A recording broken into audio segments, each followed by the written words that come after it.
While they're seen as a dying medium today, I'll always love DVDs. I'll never forget seeing displays of DVDs in stores. They're always so colorful and exciting to look at. I don't collect them, but sometimes it can simply be interesting enough to see what's been released for our favorite shows, whether it be their covers, how they were released, or even promotions bundled in with the DVDs themselves. I remember I once got a SpongeBob Karate Island DVD with a demo disc for some Nick Arcade PC games bundled in. That was awesome. Anyone remember SpongeBob 3D Obstacle Odyssey? An absolute gem of a video game. As an American, most of my knowledge of DVDs are ones released here in America, but they're a global medium, and countless interesting releases exist from around the world. There are quite a few bizarre international DVDs, especially unlicensed ones. For example, take this bootleg Family Guy DVD from China. Looks mildly decent, right? Well, let's read the back of the box. Meet the Griffins. Peter, the big lovable oof who always sees what's on his mind. Lois, the doting mother who can't figure out why Boar Baby ran Coops trying to kill Hot. You get the idea. While obviously bootleg DVDs are funny and fascinating, there are some officially licensed DVDs from around the world that'll make your head spin, and that's what I'll be looking at today. In this video, I'll be taking a look at some of the craziest, wildest, most mind-blowing DVD oddities from around the world. I can guarantee you are not ready for some of the stuff we'll be looking at today. You'll look at most of these and wonder how any of this got released. It's all incredibly interesting.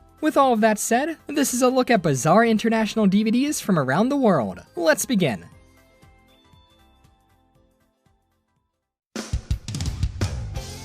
From its premiere in 2003, Sonic X has always been a global hit, airing in over 50 countries around the world, and being a huge success with both Sonic fans and general audiences. Because of this, Sonic X has been dubbed into many languages, and countless DVDs have been released. Sonic X was originally planned to only last 2 seasons, and those original 52 episodes were released in Japan on these great DVD and VHS volume sets. Season 3 was later commissioned by 4Kids, as the show was such a success in America. Season 3 never aired on TV in Japan until just recently, over a decade after it was produced. Those Japanese DVDs are really great. They collect the entirety of the first 2 seasons of the anime, and each volume has unique cover art seldom seen elsewhere. Let me just say, there is a treasure trove of rare Sonic X artwork that was produced for promotional material, but then never released in full to the public. All of the covers for these Japanese DVDs are beautifully drawn and showcase events from the episodes included on each DVD. Take Volume 1 for example, which features many of the show's core cast. Volume 7 features art of Super Sonic, while Volume 9 has this awesome artwork of Sonic in Shadow that's just begging to be put on a poster. The French DVDs share a lot of covers with the Japanese releases, which is fitting as that dub is often considered to be the closest to the Japanese original. The opening is even a French cover of the Japanese opening, Sonic Drive. Hyper super, c'est Sonic, sur tous les fronts, avec pour mission de vendre l'air plus vite que le sang. However, some of the French DVDs of Sonic X showcase even more rare artwork, such as these from Season 3 which showcase Sonic in various unique shoes. Check out this one of Sonic battling Bokun. I'd say the most competent DVD releases for Sonic X can be found in America, Japan, and France. Well, 4Kids did this weird thing with the American releases where the DVDs weren't separated by volumes, but instead seasons, leading to stuff like Sonic X, the complete 5th season, even though officially only 3 seasons were produced. But anyway, in terms of quality releases, these 3 countries are the places to go. The Spanish DVDs often use screenshots from episodes as their covers, which seems to imply they weren't given access to official art for use here. Strange. You'll notice a lot of international Sonic X DVDs have the Jetix logo on them, which is because Sonic X actually aired on that channel in European territories. If only that was the case in America, then we could have had Sonic X airing alongside shows such as Puka or Get Ed. For European broadcasts of Sonic X, a different theme song was used in place of Gotta Go Fast.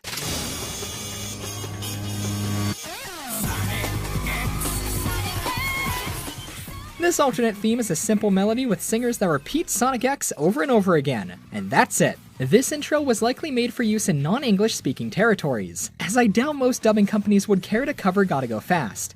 One interesting international change made to this particular opening can be found in the Hebrew dub of Sonic X. This dub seems to be pretty competent all things considered, having a flipped logo to fit the country's reading habits. But that wasn't the only change made. So at the end of the European opening, there's a shot where Sonic lands down surrounded by his friends, where he then gives a thumbs up and the intro ends. However, in the Hebrew opening, Sonic lands down, but then his animation is halted before he can strike the pose. When I first saw this, I thought, wow, that's odd, it must be a cultural thing. And turns out it is. Giving a thumbs up can be deemed offensive in some parts of the world. That must have been a nightmare for the dubbing companies. Do you know how many thumbs up Sonic gives in this show? If we're talking Sonic X openings though, no one can beat the folks over in Italy, who produced this overly catchy Italian Sonic X opening. It starts off a little weird, but the payoff is huge. Take a listen.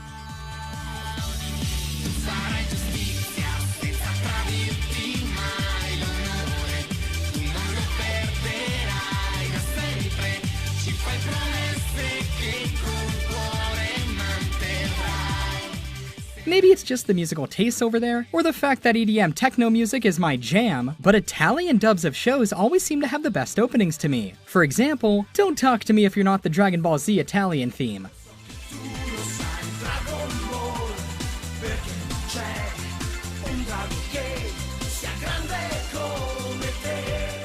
The GT opening isn't too bad either.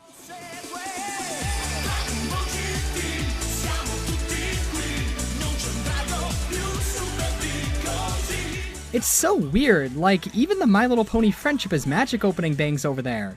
Anyway, right, Sonic. Some DVDs from far-off territories can get pretty sketchy, such as this set from the Czech Republic. Seems fairly standard, right? Well, the first few volumes of these are pretty good looking, but as early as Volume 5, you'll see the cover designers start to use artwork not sourced from Sonic X. I take it the designers simply ran out of unique artwork to use, and just grabbed whatever they could find. They made a ton of these volumes, as each one only contains 3 episodes. On Volume 9, they use artwork from Sonic Adventure 2. To Call is on Volume 15, despite the episodes included not featuring her. But things get really juicy on Volume 19. Yep, the cover solely focuses on Blaze, a character who isn't even in Sonic X. Those fake Season 4 leaks are finally a reality. There's Blaze on an official DVD release of Sonic X. She's also on Volume 23 along with Sonic and Amy. The episodes on these DVDs obviously do not feature Blaze, making these covers some pretty clear false advertising. This set was made by the Czech DVD company North Video. Their website is still up and has info on each of their releases, including their Sonic X DVDs. They even have preview videos for the DVDs on their YouTube account from 2010. I would love to grab some of these someday, especially the ones with Blaze on the cover. Any of these international DVDs would make for great additions to any collection, as they're so fascinating. It's interesting to see how different countries handle the releases of these shows.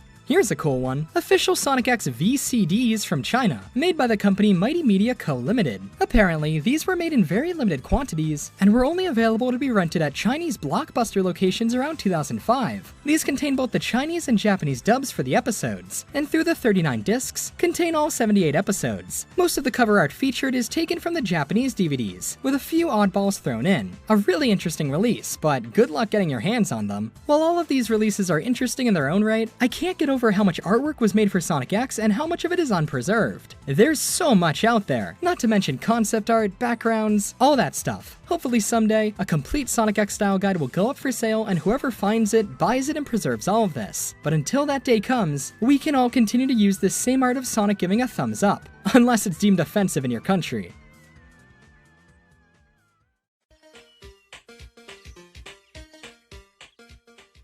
There are few things in this world that bring as much unfiltered joy as the Deke Mario cartoons, and yet it seems Nintendo wants absolutely nothing to do with them. Apart from the shows being available on services such as Netflix and, Steam, Nintendo never acknowledges these shows' existence. There's that awesome Mario Super Show inspired fan game in the works, and while everyone was afraid that Nintendo would send the family working on that a big cease and desist, that would still be a win, because then Nintendo would finally show that they still care about our favorite Italian paisanos. Given Nintendo's utter lack of care for these series, you probably already know that the distribution and licensing for them is all kinds of whack, and you'd be correct.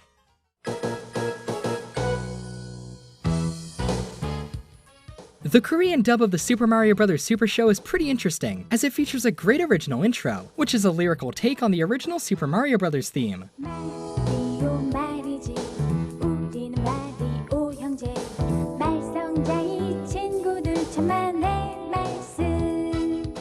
More interesting than that, though, is that the famous live-action segments from the American original have been completely redone and replaced with new segments featuring Korean actors. The Korean dubs of the Deke Sonic cartoons also featured dubbed openings, with the Korean Adventures of Sonic the Hedgehog opening being a completely custom song.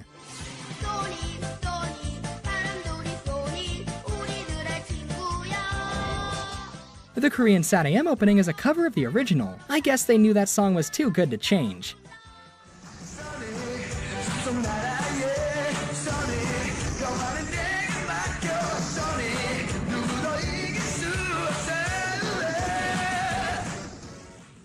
One interesting tidbit with the Korean dub of SatAM is that over there was a shoe promotion with the show, and the commercial for said promotion thankfully can be found on YouTube. Interesting to know the show is popular enough over there to receive original content for promotions like this. Anyway, back to Mario. The company that's been distributing DVDs for the Mario cartoons for years in America is none other than Encircle. The company is a huge DVD manufacturer who releases budget sets for countless cartoons. Their DVDs all feature covers loosely based off of the episodes included on the DVD. Some covers look better than others, but many of them are very off-model. These DVDs are made on the cheap, but still. Then again, this same company has released several Deke Sonic DVDs featuring a blue arm Sonic, so I guess these really aren't that bad. This collection of art is featured on various international releases of the Mario cartoons, which also often use the art made for the old VHS releases. A majority of these VHS covers were done by Deke themselves, and some of the original art done for them still exists today. Deke produced 3 Mario cartoons over the course of their run with the series: the Super Mario Bros. Super Show, The Adventures of Super Mario Bros. 3, and Super Mario World. While technically different shows, some could look at these different cartoons as the same series, just being renamed as the Mario brand progressed. Because of this, the 3 shows are often confused in either name or artwork on these releases. Take this VHS from Argentina for example. The title says Super Mario Bros. 3, but the back shows screenshots from Super Mario World, and the cover art is from the game Yoshi? How about this set from Spain? Most of the covers look fine, but Volume 4 bizarrely features artwork from Mario vs. Donkey Kong. How do these cover designers even source their artwork? Now, get a load of this one from Portugal. It includes the episodes of the Portuguese dub of, well, one of the Deke Mario cartoons. The cover doesn't really show us. Many of these international DVDs use random pieces of artwork that often don't represent what is actually on the disc. Such a mishmash of art, and yet it actually still looks kinda nice? I'm not entirely sure if this one is official, but it does have distribution info on the back, so maybe? Perhaps the license for these cartoons over in places like Portugal is very loose, and they'd rather want the covers to look appealing over accurate. Here's a Sonic DVD done by the same MD movie distribution company. It features artwork from, let's see, Sonic Chronicles, the Mario and Sonic games, Sonic Advance. It's got both modern and classic Sonic on the same cover, and the title says Adventures of Sonic. And yet it has episodes of SatAM on it. Well, they clearly tried. On the other hand, these Sonic DVDs of Russian origin are clearly SatAM, in logo only. What is up with this artwork? It's a crazy mashup of classic and modern Sonic. How was this approved? Why didn't they just use stock art? Who designed these covers? Here's a pretty good looking one from Brazil. What's interesting about it? Well, look down at the corner. This one is done by Video Brinquedo, the same company that was behind such hit films as The Little Panda Fighter and Ratatouille. They began as a distribution company before nosediving into the realm of mockbusters. They also distributed DVDs for shows like Sonic X to Brazil. In my research, I found that a disturbing amount of Mario DVDs use this artwork, which is based off of artwork from the original Super Mario Bros. A far cry from the lovable plumber he is in these cartoons. While a bit confusing at times, some of these Mario cartoon covers do look quite nice, but for every well-made one, there are ones like this.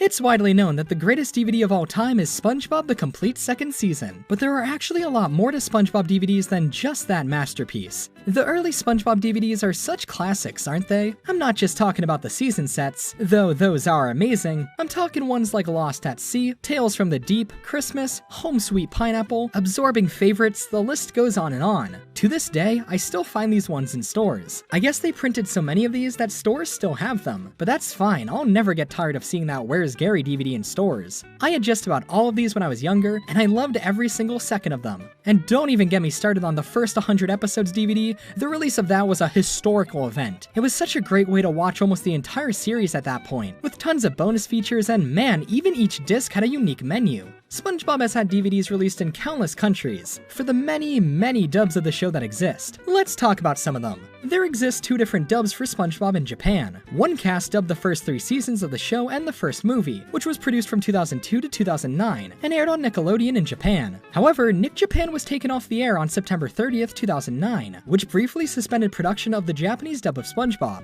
The show would continue to air on different networks in the country, and eventually a brand new dub featuring a new cast went into production, as they dubbed season 4 to present, including the second movie. Surprisingly, the new Japanese dub of SpongeBob features a brand new ending theme. The intro is just a Japanese cover of the English opening, but the Japanese hip-hop group Rip Slime produced a brand new ending theme for the show.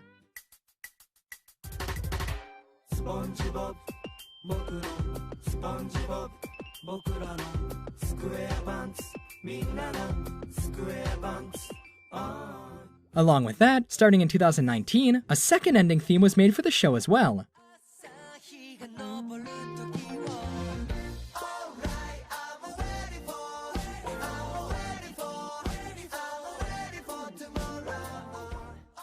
A majority of the DVDs produced for the Japanese dub of SpongeBob are simply Japanese versions of the American DVDs, with many releasing after Nick Japan as a channel went defunct, though they still use the Nickelodeon brand. This goes for many of the international DVDs for SpongeBob dubs. I mean, why change perfection?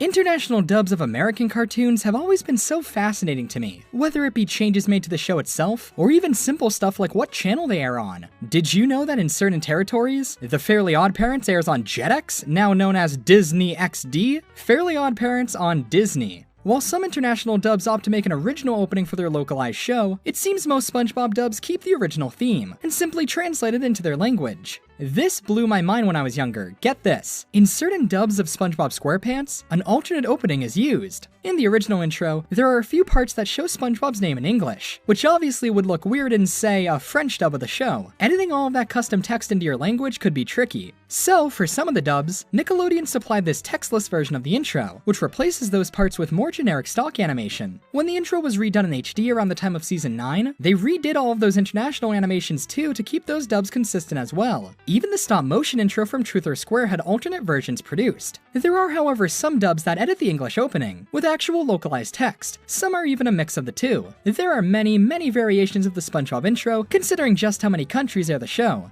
Now, given their amazing track record, I can't even imagine how amazing the Italian opening for SpongeBob must be. I mean, if they bust out such great songs for shows like Sonic X, what could they possibly do for one of the biggest cartoons of all time? Sí, señor capitano!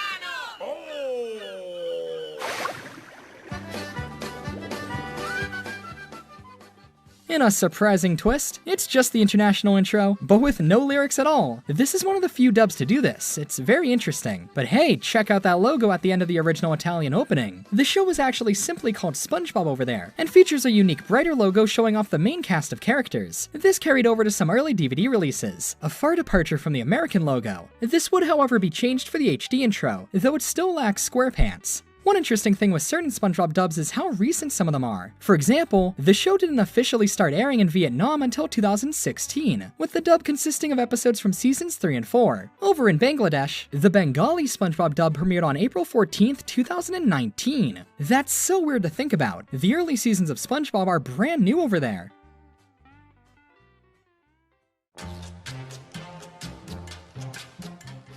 In some countries, dubs for certain foreign shows are produced illegally, without the blessings of the show creators or the license holders. The best example of this are the Persian dubs of SpongeBob. They're known as Bab Esfanji. These dubs air in both Iran and Afghanistan, and are widely believed to be unofficial. There are at least 5 different Persian dubs of SpongeBob, all airing on different channels and made by different companies, with some even being exclusive to this video's main subject, DVDs. It's widely believed that most of, if not all of these Persian dubs of SpongeBob are unlicensed, with no involvement from Nickelodeon. Why do people believe this? Well, while there are obvious things such as no mention of Nickelodeon anywhere in these dubs, the main reason to believe this is that these dubs often use custom music and sound effects, as if they had no resources from Nickelodeon and had to redo the entire audio tracks. And when they do use the original music, it's taken straight from the English episodes, with the original voices edited out poorly. And yes, this extends to even the opening of some of the dubs. Take a listen to the intro from the dub produced by the company Farzi.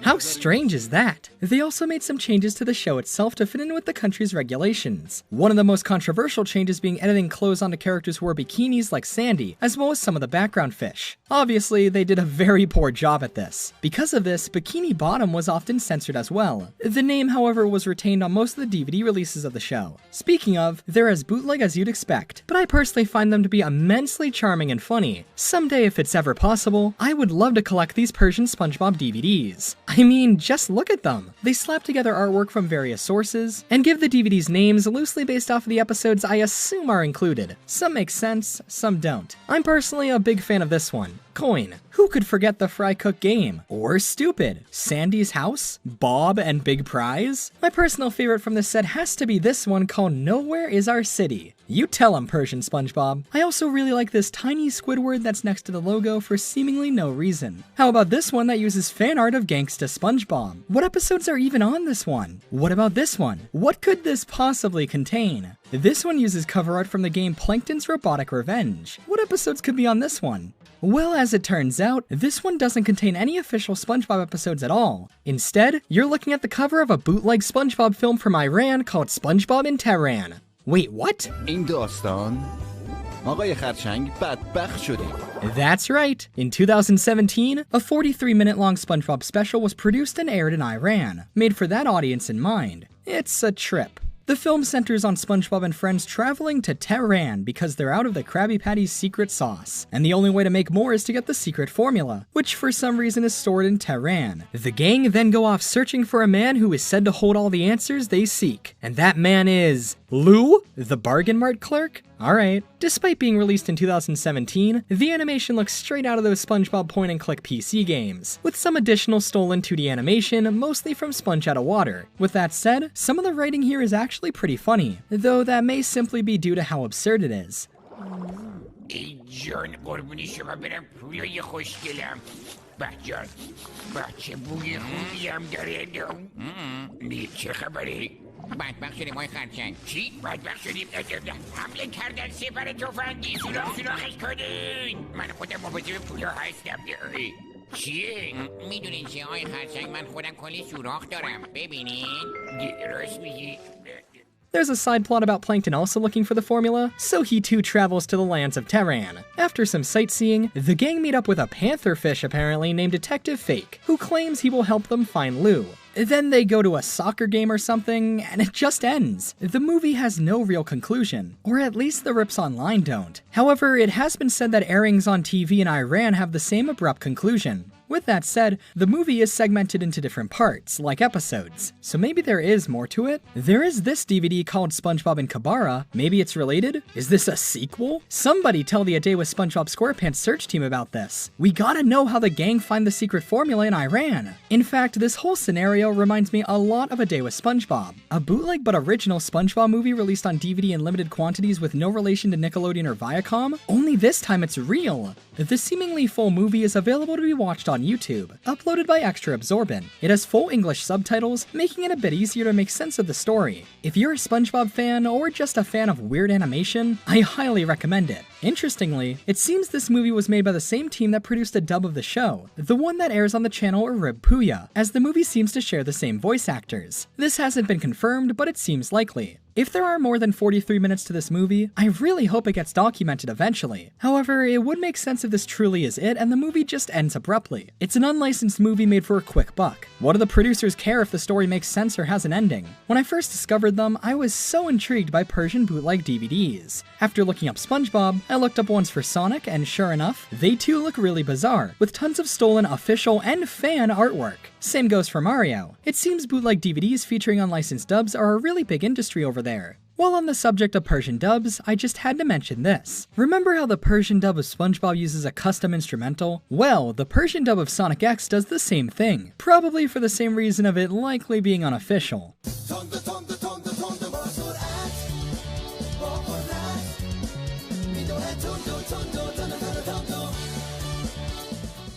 It actually sounds really nice. How about the Persian intro for Adventures of Sonic the Hedgehog?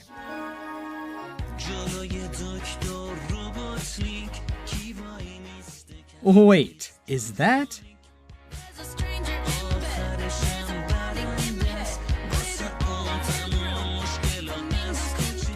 Yep. The Persian dub of Adventures of Sonic the Hedgehog didn't even bother to recreate the original intro, instead using the instrumental of Katy Perry's song Last Friday Night. At least the lyrics are original.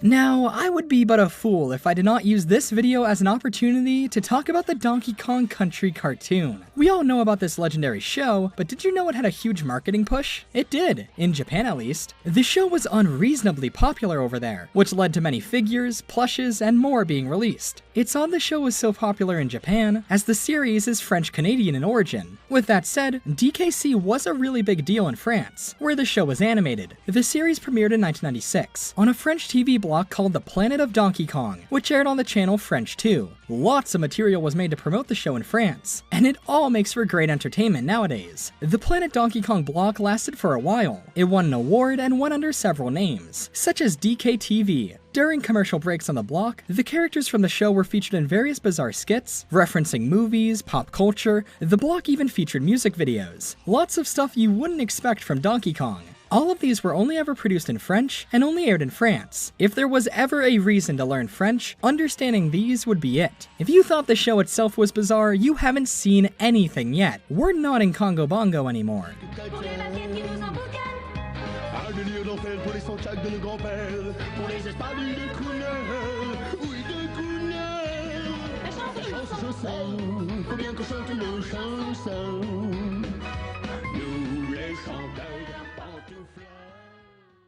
Did you know that the DKC show is mocapped? Well, it's pretty obvious given how odd the characters move, but some behind-the-scenes footage showcasing this has been released as well. DKC was actually a very impressive show for its time. In France, there was a Kellogg's promotion with Donkey Kong Country, where you could get one of 6 figures in specially marked boxes of Cocoa Pops. Of course, the promotion had a commercial to go with it. Dans Choco Pops de Kellogg's, ils ont mis Donkey Kong. Ça se passe comment au fond? The US commercial for the Game Boy Color port of Donkey Kong Country also used models similar to the TV show, though DK has more intense fur textures. My absolute favorite piece of extraneous Donkey Kong Country material, though, is this video, in which Donkey Kong interviews Nancy Blair Griffin at Media Lab. This clip appears to be uploaded by Nancy herself, and the upload gives little context as to what this clip was made for, but maybe it's better that way. See you here at Media Lab. Hi. Oh, excuse me, I'm carrying this phone around with me. Let me just put it up. Hang on a second. Oh, 1, 2, 3. Presto changeo, no more banana phone.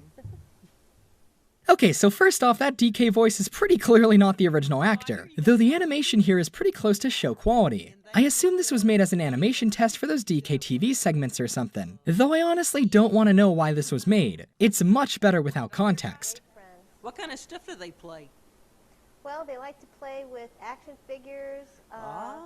They also like Tommy. Tommy.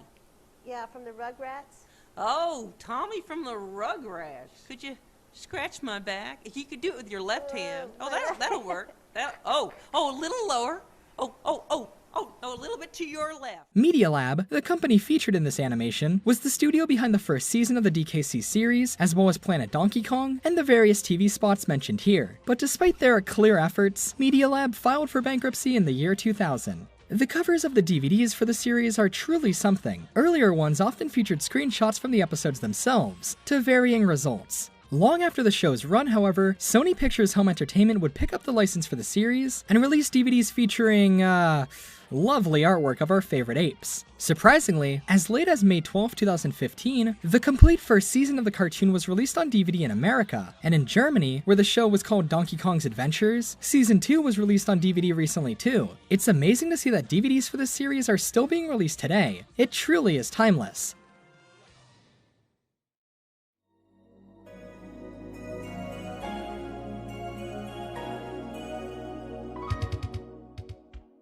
And there you have it, a look at some fascinating DVDs of our favorite shows from around the world. You'll notice this video was about the dubs of these cartoons just as much as it was about the DVDs. And that's because it really is interesting to see how much these shows change for the different countries and cultures. It's important that dubbing companies, whether they be official or illegal, take great care in translating these beloved shows to other countries, because this is how those countries will perceive these shows. Some Iranian boy is going to grow up thinking this is a part of the SpongeBob series, and Italian children will grow up having great taste in music. And well, I just think that's all pretty neat. Stuff like this really inspires me to explore the world. world. You're telling me the SpongeBob theme is completely different in other countries? That's so interesting. One day I'll have to find a way to import some of these DVDs. I need to see Nowhere Is Our City in person. Maybe those Blaze Sonic X DVDs too.